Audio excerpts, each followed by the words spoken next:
નમસ્કાર. ચાલો એક એવી રાત્રિની કલ્પના કરીએ જે ફક્ત કેલેન્ડરની એક તારીખ નથી, પણ જાણે કે આખા બ્રહ્માંડમાં પ્રવેશવાનો દરવાજો છે. આજે આપણે મહાશિવરાત્રિ 2026ના ગહન રહસ્યોને સમજીશું અને જાણીશું કે આ વર્ષનો દિવ્ય સંયોગ આપણા માટે શું ખાસ લઈને આવી રહ્યો છે. તો સવાલ એ થાય છે કે આખરે એવું તો શું છે આ એક રાતમાં જે તેને આટલી શક્તિશાળી બનાવે છે? કેવી રીતે વર્ષની એક સામાન્ય રાત આધ્યાત્મિક જાગૃતિ અને બ્રહ્માંડીય ઊર્જાનું કેન્દ્ર બની જાય છે? ચાલો આ રહસ્ય પરથી પડદો ઉઠાવીએ. મહાશિવરાત્રિ એનો સીધો સાદો અર્થ છે શિવની મહાન રાત્રિ.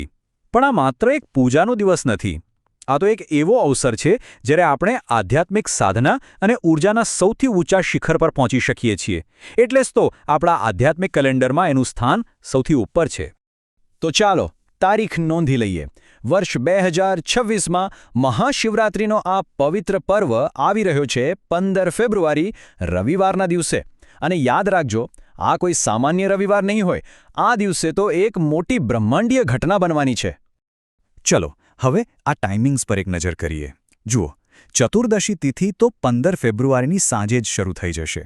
પણ આખી રાતનો જે સૌથી ખાસ, સૌથી શક્તિશાળી સમય છે ને, એ છે નિશિતા કાલ પૂજાનો સમય, એટલે કે 16 ફેબ્રુઆરીની મધરાત. કહેવાય છે કે આ એ જ ક્ષણ છે જ્યારે શિવતત્વ પૃથ્વી પર સૌથી વધુ જાગૃત અને સક્રિય હોય છે. હવે આ રાત્રિ આટલી પાવરફુલ કેમ છે? એનું કારણ છુપાયેલું છે આપણી પૌરાણિક કથાઓમાં. આ ખાલી કોઈ પરંપરાની વાત નથી. આ તો બ્રહ્માંડમાં બનેલી બે મહાન ઘટનાઓની યાદ છે. ચાલો તો એ દિવ્ય કથાઓની દુનિયામાં જરા ડૂબકી મારીએ. તો આ રાત્રિના મહત્વ પાછળ બે મુખ્ય કારણો છે. પહેલું, આ દિવસ છે ભગવાન શિવ અને માતા પાર્વતીના દિવ્ય વિવાહનો, એટલે કે ચેતના અને શક્તિ, કોન્શિયસનેસ અને એનર્જીના મિલનનો દિવસ. અને બીજું, આ એ જ રાત છે જ્યારે મહાદેવ પહેલીવાર જ્યોતિર્લિંગના રૂપમાં પ્રગટ થયા હતા, એટલે કે અનંત પ્રકાશના એક સ્તંભ તરીકે. ઓકે, તો હવે વાત કરીએ એની જે 2026ની મહાશિવરાત્રિને એકદમ ખાસ, એકદમ યુનિક બનાવે છે. આ વર્ષે છે ને, આકાશમાં ગ્રહો કંઈક એવી રીતે ગોઠવાઈ રહ્યા છે જે ખરેખર બહુ જ દુર્લભ અને શક્તિશાળી છે. આ વર્ષે કુંભ રાશિમાં ગ્રહોનો એક અદ્ભુત સંયોગ રચાઈ રહ્યો છે. હવે જુઓ, કુંભ રાશિ એટલે નવીનતા અને સામૂહિક ચેતનાની રાશિ. અને જ્યારે આ રાશિમાં આટલા ગ્રહો ભેગા થાય તો એ ખાલી એક જ્યોતિષીય ઘટના નથી રહેતી. આ તો એક એવી બ્રહ્માંડીય ગોઠવણ છે જેની અસર સીધી પૃથ્વી પરની ઊર્જા પર પડે છે અને ભક્તો માટે ખાસ અવસરોનું નિર્માણ કરે છે. અને આ સંયોગના કારણે એક નહીં, બે નહીં, પણ ત્રણ શુભ યોગ બની રહ્યા છે. પહેલો છે બુધાદિત્ય યોગ, જે આપણી બુદ્ધિ અને વાણીને તેજ બનાવે છે. બીજો છે શુક્રાદિત્ય યોગ, જે જીવનમાં સુખ, સુવિધા અને કલાત્મક સફળતા લઈને આવે છે. અને ત્રીજો લક્ષ્મી નારાયણ યોગ, જે ધન અને સમૃદ્ધિના નવા રસ્તા ખોલી શકે છે. તો આ બધાનો મતલબ શું થયો? સીધી વાત એ છે કે 2026ની મહાશિવરાત્રિ ખાલી આધ્યાત્મિક શાંતિ માટે જ નથી. આ તો ભૌતિક જીવનમાં પણ સફળતા અને સમૃદ્ધિ મેળવવા માટેની એક સુવર્ણ તક છે. આ ખરેખર ઊર્જાનો એક અદ્ભુત સંગમ છે. હવે આટલે બધી બ્રહ્માંડની વાતો સાંભળીને એવું લાગે કે પણ આપણે સામાન્ય માણસ આ બધી ઊર્જા સાથે કનેક્ટ કઈ રીતે થઈ શકીએ? તો ચિંતા કરશો નહીં, જવાબ એકદમ સીધો અને સાદો છે. ચાલો ભક્તિના એ સરળ રસ્તાને સમજીએ. એક વાત હંમેશા યાદ રાખવા જેવી છે. શિવજીનું એક નામ છે ભોળેનાથ. એમને ભોળા કેમ કહેવાય છે?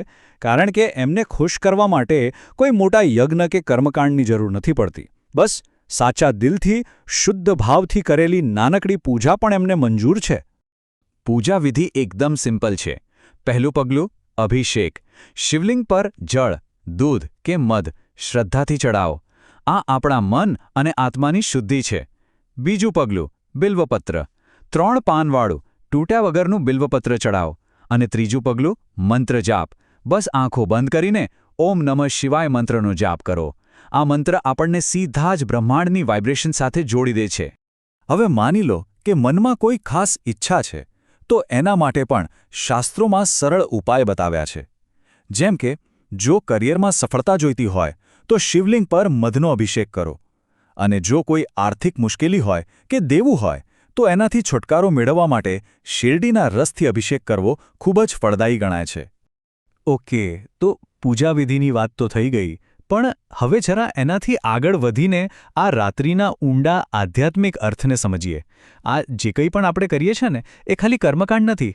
આ તો પોતાના અસ્તિત્વને આખા બ્રહ્માંડ સાથે જોડવાની એક પ્રોસેસ છે. અને હવે એક બહુ જ રસપ્રદ વાત.